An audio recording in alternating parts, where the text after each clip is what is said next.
hear her talk, Diyos ko, Ginoo. she doesn't make sense. Bago pa gwapa! Sinasipektek si Sarah! Pambato ng mga dilawan, pinklawan, mga komunistang, talyanistang, pambato ni Risa Hontiveros at Leni Robredo na si Babala na naghamon ng debate kay Vice President Inday Sara. Aba, winasak ni Eloy Bugres. Babala, kapatid ni Babalo. Ang tulis ng panga, ubob naman, swangit na nga, ang tanga pa. Magkalat ng kagaguhan at kabubuhan itong pambato ni Hontiveros. Hindi ko man to kilala tong animal na to. Ilan bang followers ito sa social media, sa Facebook? 100,000 lang naman ho ito. Mas marami pa tayo dito sa YouTube yan eh. Pero ang lakas ng amats, no, na maghamon kay Vice President Inday Sara Duterte. Hindi po ito pinalampas ng mga Duterte diehard supporters. Talagang dinurog po ang pangana. Ang pangana, ang tulis ng animal.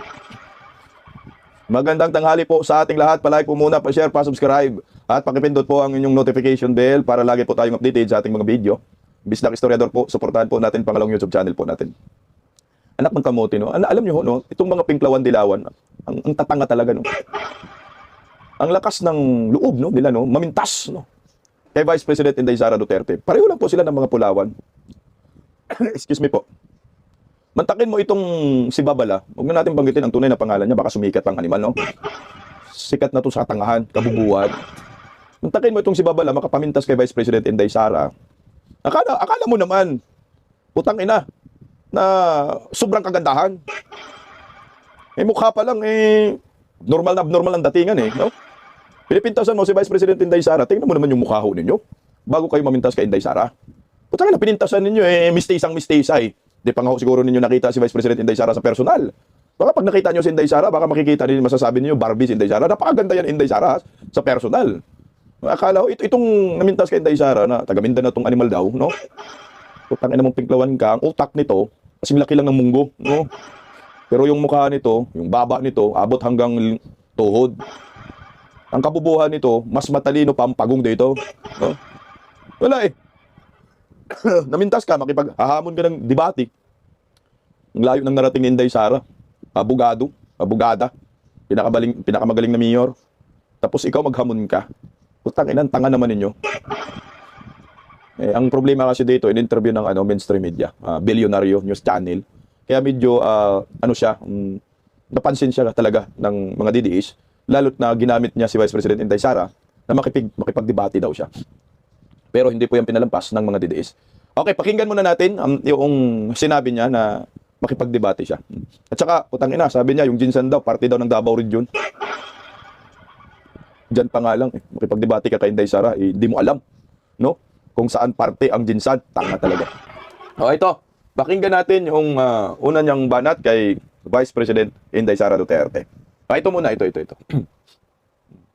Not because, ayoko lang talaga siyang manalo or because, I just want to go against a fellow Mindanaoan. Kasi hindi ako naniniwala na dapat siya yung maging presidente eh. Kasi, nagwawala siya online. Tapos, when you hear her talk, Putang ina, parang sinarapan ng animal. Sorry. Sinabi mo rin lang naman. So, talk among the presidential balls. Putang ina, parang sinarapan ng tarantado eh. It doesn't make. May papikit-pikit pang animal na panga. Ang pangit mo, day. Ang kapangitan mo, abot hanggang impyerno. Lolo mo. Ito na nga, oh. Who do you think ang malakas sa kalaban ni Sara Duterte? well, wala pa naman, pero we are pushing Lenny and nananawagan kami kay Lenny. Okay. Putang ina, ang pangit mo talaga. Ba't mo naisipan magpa-interview? Ba't ka nag-vlog? Ang pangit-pangit mo. Dapat man sana yung panga mo, inano mo sana, ang tawag doon, sa Bisaya, kasi yung tasahan mo muna. Sus ko, Ginoo. Makapamintas tayo dahil namintas tong animal, Inday Sara. Tingnan mo naman yung mukha mo, day. Bago ka naman bumira kay Inday Sara, bago ka naman mamintas, di sana bumili ka muna ng salamin. At tumarap ka sa salamin at sinabi mo na, Salamin! Sino ang pinakapangit sa amin? Ako ba o si Chucky Claire? Putang ina. Mas yung si Jober ba 'yon? Yung pangit 'yon, mas pangit talaga 'to. Ba't ba papangit ng mga dilawan pinklawan? Anak ng kamote, tulis ang panga. Madam Lenny. Pero kahit sino naman na Putang inang tawa na yan eh. Tawa ng yung high pressure. Parang kiniliti na diwindi. na champion ng good governance, so supportahan natin. And definitely, Sara Duterte is not someone I see ito yung pinakapangit na vlogger na namintas kay Inday Sara. Good governance, nandyan kay Lini. Ang tanga mo. Alam mo ba yung salitang good governance? Akala ko ba makipagdebate kay Inday Sara? Ang tanga naman. Pag sinasabi mo good governance, maayos yung kanyang pamamahala sa kanyang constituent. Especially, what for example, siya po ay mayor, pareho mayor, si Leni Robredo at Inday Sara. Hoy, Babala! Kapatid ni Babalo! Yung good governance kagaya kay Inday Sara. Look at Davao City. Wala sa kalingkingan ang Naga City sa Davao City. Doon pa lang. Mali ka na sa interpretasyon mo ng good governance. Kung ang pagbabasihan mo na good governance ay Naga City, anak ng kagwang, putang ina, ang layo yan sa Davao City. Ang Davao City, si Inday Sara naging mayor, ay zero. Yung utang. Hanggang ngayon walang utang. That's a good governance. Di ba? Zero insurgency.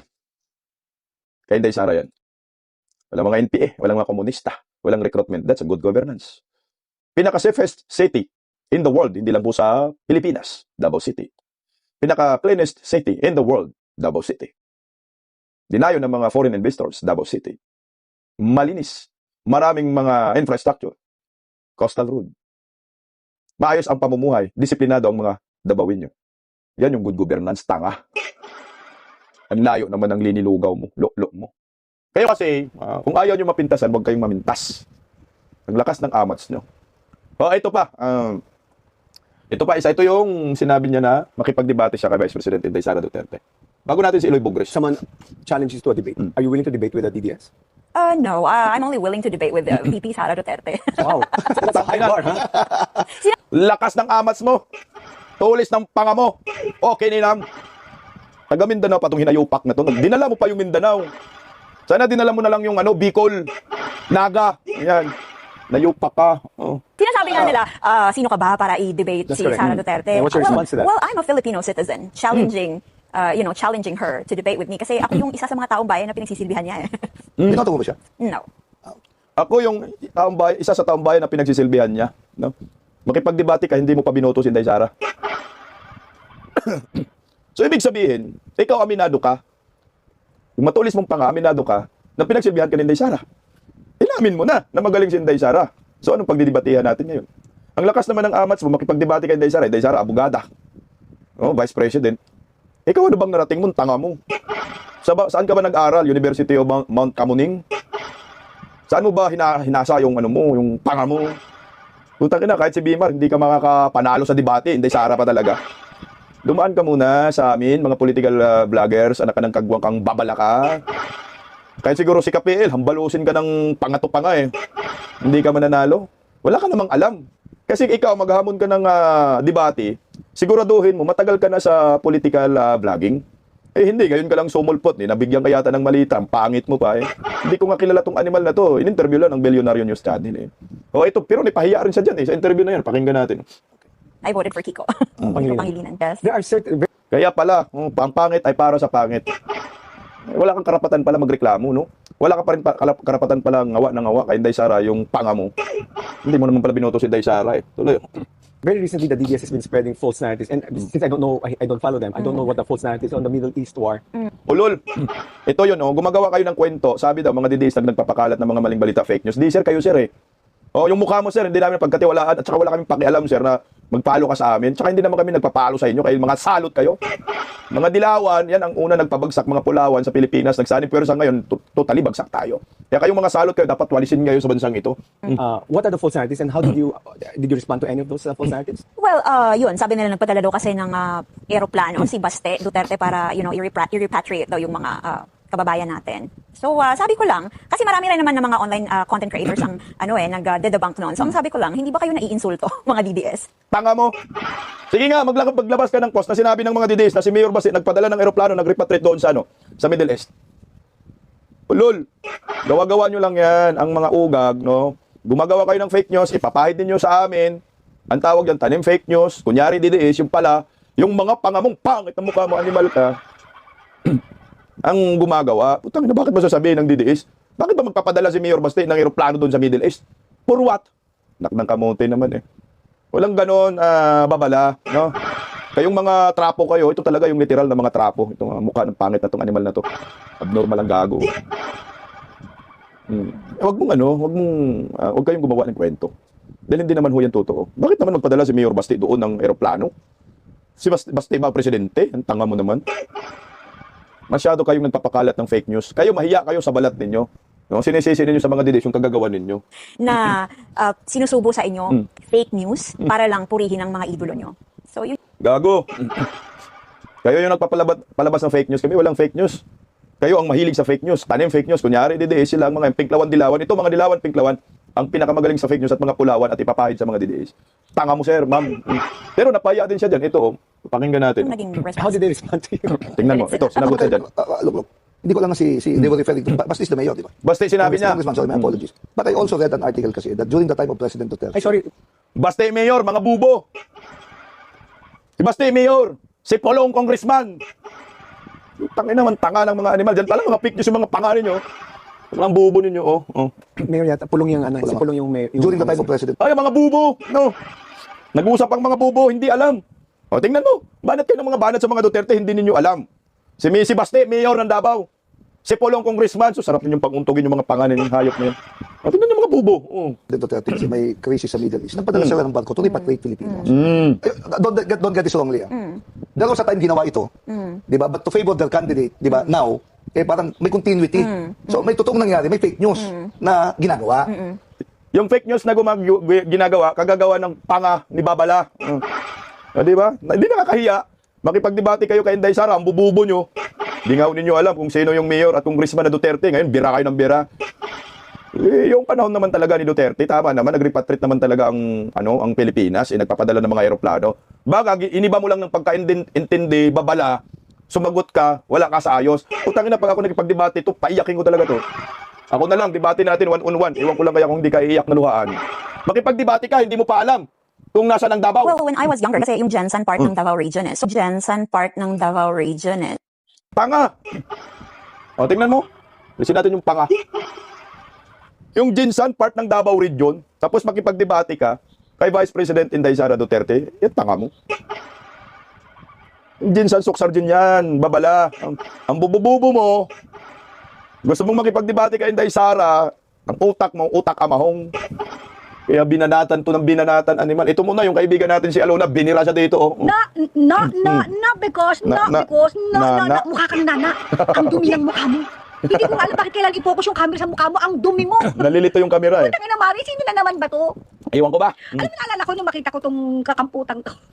Yung kumari ko at saka yung anak ni Boy Dila, magkakahulma na itsura. Magkakasing pangit. Si Ang si Princess. kumari, tanggalan nila Peter yan.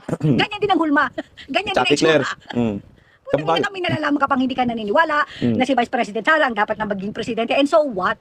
Wala kaming pakialam kung hindi ka naniniwala na siya dapat maging presidente. Pero, tandaan mo, majority wins. Okay, siguro Correct. na naniniwala ka na majority wins, puta ka. Nakapagigil yung tsura nito. Ito na bilyonaryo. Hindi ko alam bakit pa nag-a-accept Kaya ng nga eh. panahon yung mga ganyan. Ng kamuti. Yung mga ganyang itsura. I mean, come on. Hindi naman sa nagmamaganda tayo. Kaya lang, bakit itsura ng mga kakampig? Puro mga ganyan ang hulma. Kapangit. Pangit. Kamukha. Ang ina. Tapos sa nakakaloka, may pag-good governance ka pa talaga. Walang alam, no? Ano palang gusto mong i-push? Sino? Sino? Si Lenny Lutang. Buweset eh. Wala ka naman kung magkalitalinuhan naman to, kung magaling-galingan naman to. Yung Lenny pala, pa. pamato mo lang na. Lenny Si pa. Lenny Lutang. Naalala nyo, may in-interview si Lenny Lutang. Sabi niya, kung ang tatay mo ay mangingista, ang nanay mo naman ay mangingista din, paano ka napasok sa pangingista? Putang ina nyo. Ang sakit sa ulo ng mga kamputang ito. Pwede Ina nga eh. Alam naman kayo namang may tsura, pwede ilabas sa TV, hindi may ganyan, may ganyan nakadiri. Itong bilyonaryo, sobrang depresyon na yata, pati mag ganyan tsura, pinapatulan nyo pa. Puta ina. Kaya nga, ang papangit, no? Malayo kay Alona. Ang ganda ni Alona eh. Alam mo kay bilyonaryo, magkano ba binayad sa'yo ni Lisa Marcos? Bakit in-interview nyo yung napakapangit naman? Hindi nga yan kilala eh. Putang ina, mas marami pang followers si BMR dyan, mga DDS. In-interview nyo. Dapat ang ginawa ho ninyo, nagdala kayo dinala nyo si Swangit, no? Eh kaya yan ni si Jack, sino ba yun? Jack Argota. Yung kaibigan nating ungo, yun siguro, tangina, hindi obra pa kay Jack. Kahit si Jack Argota, mahirapan pa magsalita, pero dudurugin siya dito, no? Tangina, ang pangit ng animal. Nung nabigyan ng moment, ang lakas ng loob, putang layo sa pagmumukha ni Alona. Maghamon ka pa, makipagdebate ka pa, wala kang alam. Davao Region nga, hindi mo alam kung anong sakop ng Davao Region. Na-adapt pa yung Jinsan, suksar din yan. Di ba nakakahiya? Kaninong anak to, nagkalat ng kapangitan at kabubuhan. O ito, binanatan yan. Ito yung pambato natin, si Eloy Bugres. Talagang winasak po ni Eloy Bugres.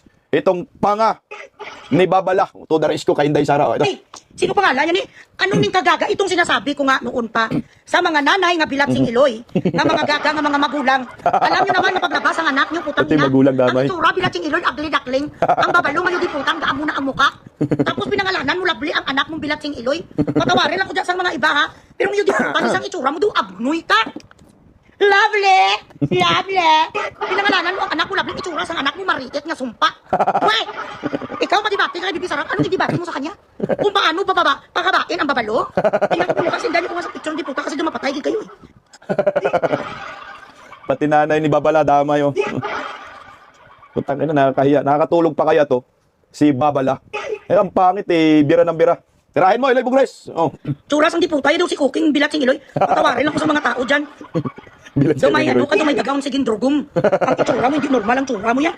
Abnormal. Photo off si Babalo kay Ontiveros nga pong good doon. Si Ontiveros bilat sing Iloy nga ambusis ang di puta ya. Hanggang 2 decibels lang. Ayota. Ayok daw. At na rin ang itsura niyo. Bawal ang bastos, iyota. Ang bagong recruit pala ni Risa Tanas yung naghahamon debate. Ni Sara. This house believes that Risa Ontiveros is not fit for president deal. Bago ka mangarap, uy Babalo nga. Si Beverly Silvio. Ang totoo mo yung nga kwan, nga papel mo sa buhay, ang yun di puta ka. Ang mag-guest ka amo ni Sao. Putang ina, Ikaw, pangit. ang bilat sing Iloy mo, hinahamon mo si BP Sara, Vice President, abogada. Ilang taon ka na bang diputa, ka nga daw tipuson, ka nga daw ginakimoterapi. Dumaan ka muna kay Bugres. Chemotherapy. Bago mo pangarapin ang Vice Presidente, hoy Donald Duck. Bago ka mangarap muna kay Sara, dito ka muna kay Bugres, ang bilat sing Iloy mo kay lampasuhon ta ka. Magdebate tayo, pumili ka sa plataporma mo. Plataporma mo, 10 commandments, how to make to elongate your mahabang baba, how to bilat sing Iloy become stupid. Ito ni sa may buses, ang bilat sing Iloy nga daw, wala ka kita di karapatan. Nga para laingin mo si Sara kay unabis ang itsura mo. Sakit ng ulo ko. Si Mickey Mouse ka. Ang Mickey bisyo sa Mouse. bilat sing Iloy, napupukupo man siyang alipungoy mga sisa. Nga si Risa Ontiveros, ikaw Risa, sa totoo lang talaga, hindi mo nga ma-explain sa tao kung ano nga moralidad meron ka, may asawa ka ba? May mga anak ka ba? Are you a family woman? May kabit. Ano ang iyong, ano ka sa buhay? Ano ang buhay mo? May mga anak ka? May Are you mga raising kids? Is she even married, this girl? Ay, feeling ko kanini, mahilig man ni sa talabay. Itong si Risa. Madibati kay sa bilat sing Iloy, dumaan ka muna. Kaysa sa Sot, kay Tio Moreno, kay Atty. Guanzon, dumaan ka muna kay Bugres. Napaka-ambitious naman sang Baba Black Sheep. Napaka-ambitious naman sang Baba Black Sheep. Magpaganda ka muna. Sabihin mo sa bilat sing Iloy, mga nanay, ba't mo pa ako tinawag lovely? Ma, anong pumasok sa kukuti mo nga tinawag mo ko lovely? Itong itsura mong bilat sing Iloy ka nga do lalaki ka. Lalaki ka nga mahaba mo ko Beverly Silvio. Upod ka sa pangit ang bilat sing Iloy mo. Ha! Hala! Gasta kang di bagahan! Si Bebe Sara, bilat sing Iloy, sabi ng pito-pita. Ang sabi ng pito-pito maging incubation, na ano sa kay Bebe Sara, bilat sing Iloy, saan ka kaya pupulutin? Kung magdebate ka sa isang abogada, bakit? Ano ang iyong diploma? Haba badje. Itsura sa iyo di puta nga dumay. Sorry lang ha. Hindi ko naman dala pero sa totoo lang talaga bilat sing Iloy mo mature ka nga may Down syndrome. Sa totoo lang, hindi mo nga maayos ang itsura mo ha. In-incubate ka 4 months ka pitos ka pa lang. Nung lumabas ka sa chance ang gaga mo nga nanay, at tinawag ka nga lakli. Ay! Ang amo mga itsura mo, pa-brace ka muna. Lagyan mo muna dito sa Invisalign. It doesn't make sense. Oh really? Let us ask the school that she went to. Kung bakit siya nakapasa, bakit? Ano ba ang iyong mga achievements in life? Huwag pong doon. Wasak na wasak. Ang puso ni Babala. Apong Gudon. Yung Apong Gudon, ano yan, taghiyawatin. No? Maraming taghiyawat. Apong Gudon.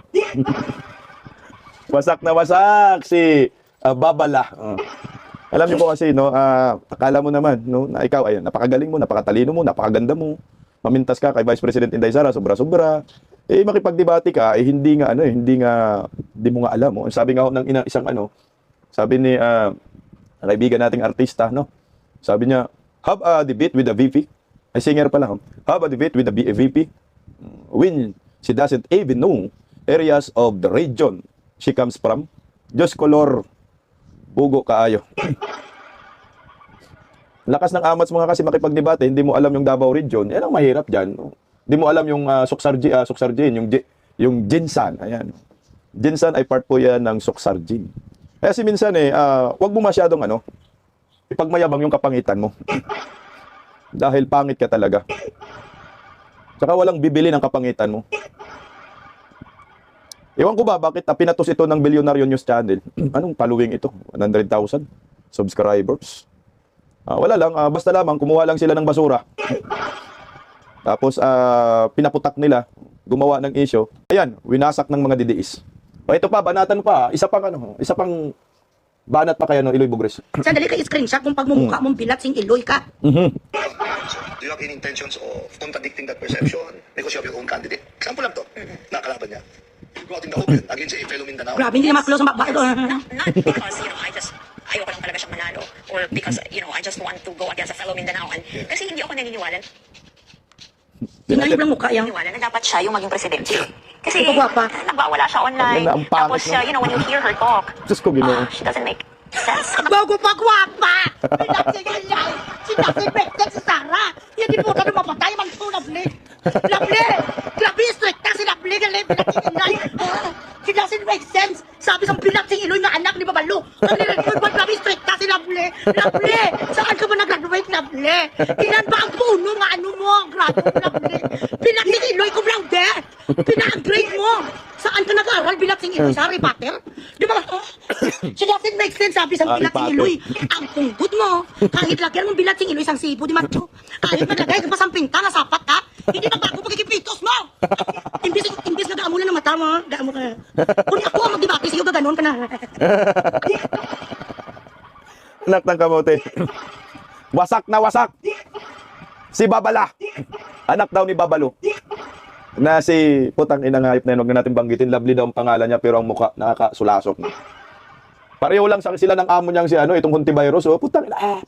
I love being a Filipino, Carmina. Lolo. I love, like all of us, mahal ko talaga ang Pilipinas. Los. And matagal ng panahon, napapansin ko na idudugtong ko talaga yung persona ng mga pangarap ko sa pangarap natin bilang isang bayan. And Uy. kapag yan ang maging landas ko, I will want it with all my heart. Mamahalin ko talaga yung responsibilidad na yon. Lolo. Mangarap kang maging pangulo, nasa inodoro ka na. Ang kapal naman ng amats mo. Mahal mo ang Pilipino? Mahal mo ang kabundukan? Para magiging bayan, putang ina, sobra pa sa bayan ng Pilipinas, bansa na nga, animal ka. Ito yung mga mga idol ni Babala. Parang laging sinarapan. Mahilig daw sa talaba, sabi ni Iloy Bugres. Ito naman binira rin po siya. Ito muna yung sinagot din siya ni Iloy Bugres diyan. Ayan. Patungkol sa yung sinabi ni Babala na kaya daw siya makipagdebate dahil siya ay butante, no? Ito. Taxpayer. Asahin natin. Ang sabi niya, ito ni Iloy Bugres diyan. Sabi ni Iloy Bugres, I'm also the people who is appealing to VP not to waste my tax money, which is larger, a 27-year-old agony in the garden of contribution, on people like Pitos, who is as an excuse for the human race and the waste of oxygen. Paupira muna ang baba mong 1 kilometro. Ang laki ng tinga mo. Saan ka pinaglihi? Sa elephants. Tangin naman. Hindi, pinaglihi yan sa baba. Ito pa, dagdag dito ni Iloy Bugres. Talagang wasak ko na wasak. Sabi kasi ni Babala, kasi yung Jinsan daw, part ng Davao Region Sabi ni Iloy Bugres, bilat silang Iloy. Bago ha? Jinsan or Soksarjin is a part of Davao Region. Tapos, madibatik ka kay BP Sara? Jinsan is an independent, highly urbanized city, kahikas. Hikasi subject. Meron hikasi subject kasi yan noon, no, na tanginang itong ni Iloy Bugres. Babala na yan. Ito pa. Napukaw din ang pansin ni Attorney Rowena Guanzon. Sabi ni Attorney Rowena Guanzon, yung Lovely Granada ay bumubula ang bibig at hinahamon daw kung ano-ano. At naghahamon daw ng kung ano-ano. Paramihin mo muna followers mo ating. Manang-mana ka sa idol mong si Risa Hontiveros na wala namang bilang, pero kung makademand, kala mo, siya ang number 2 sa presidential survey.